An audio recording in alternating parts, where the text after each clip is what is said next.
Welcome my dear friends. मैं advocate Ravindra स्वागत करता हूं मेरे नए यूट्यूब चैनल पर, जिसे आप फाइट द लॉ के नाम से जानते हैं।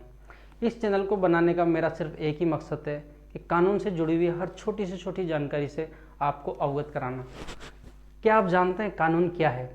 What is this law? कानून किस तरह का बर्ताव करता है इंडियन सिटीजन्स के साथ और जो विदेश से आए हुए जो फॉरेनर्स होते हैं उनके साथ में।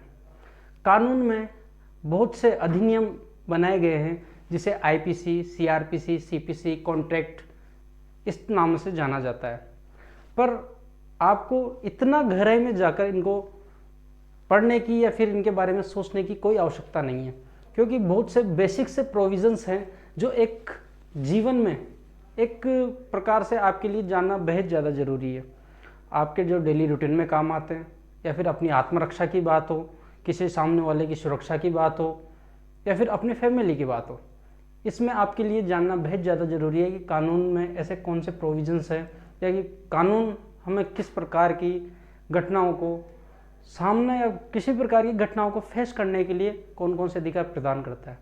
यदि किसी अनजान के द्वारा या फिर किसी अजनबी के द्वारा अचानक से आपके ऊपर हमला कर दिया जाता है, और हमला इतनी गंभीर प्रकृति का होता है कि वो सामने वाला आपकी जान तक लेने के लिए तैयार है, तो इस केस में आपको क्या करना है? इस केस में आप उसकी जान तक ले सकते हैं, और ये बिल्कुल भी इलीगल नहीं है। इसमें आपने कोई भी अपराध नहीं कर दिया अगर आपने अपनी आत्मरक्षा में रहते हुए उसको जान से भी मार दिया तो। इसके साथ ही एक और बात कानून आपके ऊपर सीमा बांधता है कि यदि सामने वाला जो हमलावर है वो आपसे कम ताकतवर है और आपने उसको काबू में कर लिया, तो फिर कानून आपको ये अधिकार प्रोवाइड नहीं करता कि आप उसकी जान तक लें। अगर आपने उसको काबू में कर लिया है तो आपका पहला फर्ज यही बनता है कि आप पुलिस को इन्फॉर्म करें और उसको पुलिस के हवाले करें। जो भी होगा पुलिस अधिकारी द्वारा आपको सब बता दिया जाएगा, और जो भी प्रक्रिया होगी पुलिस अधिकारी द्वारा ही की जाएगी। आप इसमें कोई इंटरफेयर नहीं कर सकते।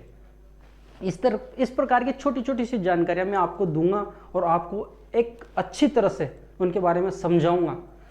कानून में कुछ ऐसे प्रोविजंस हैं जैसे कि ऑफेंस होता है, किसके द्वारा किया जाता है? एक ऑफेंडर के द्वारा, अपराधी के द्वारा अपराध किया जाता है। तो अपराधी के साथ किस तरह का व्यवहार कानून में किया जाता है? एक कठोरता के साथ व्यवहार किया जाता है। पर बल्कि अगर आपके साथ कभी भूल से ही या फिर किसी की आत्मरक्षा में या फिर किसी की जान बचाने में आपके द्वारा कोई अपराध कारित कर दिया जाता है, तो क्या आप भी अपराधी हैं? नहीं, आपने कोई अपराध नहीं किया।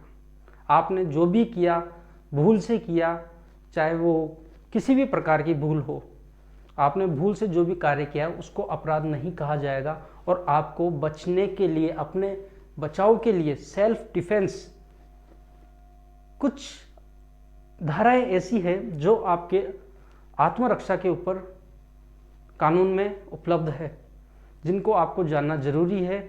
और जिस तरह आपने भूल से कोई अपराध किया है तो उसमें बचाव का भी प्रोविज़न है। आपका कुछ नहीं हो सकता, आप बिल्कुल सुरक्षित हैं कानून की नज़र में।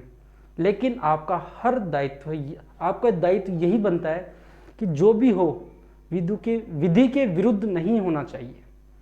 इसीलिए मैं एडवोकेट रविंद्र मेरा यही फर्ज है कि आपको कानून से जुड़ी हुई हर प्रकार की जानकारियाँ, कानून के दावपेच क्या है इनके बारे में बताना। खैर, ये रही आपने कानून की बात जिसके बारे में मैं जानकारी आपको दूंगा।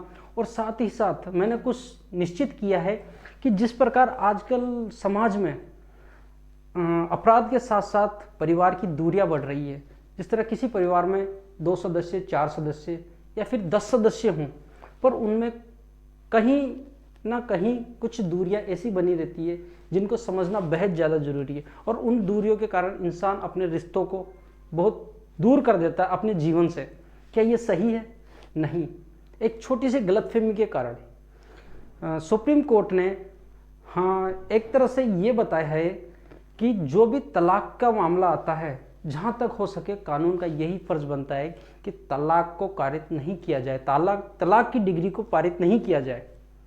तो इस प्रकार से कानून भी नहीं चाहता कि आपका रिश्ता ख़त्म हो। तो इसी प्रकार से मैंने डिसाइड किया है कि मैं आपके लिए रिश्तों की अहमियत जो भी होती है वो मैं आपको बताऊंगा। रिश्ते क्या है ये आपको समझाना मेरा फ़र्ज़ है। और साथ ही मैं कुछ स्पेशल मोटिवेशनल वीडियो लाता रहूँगा, जिससे आपको बहुत काफ़ी उम्मीद मिलेगी। काफ़ी उम्मीद से मैं करता हूँ कि आपको सीखने के लिए मिलेगा।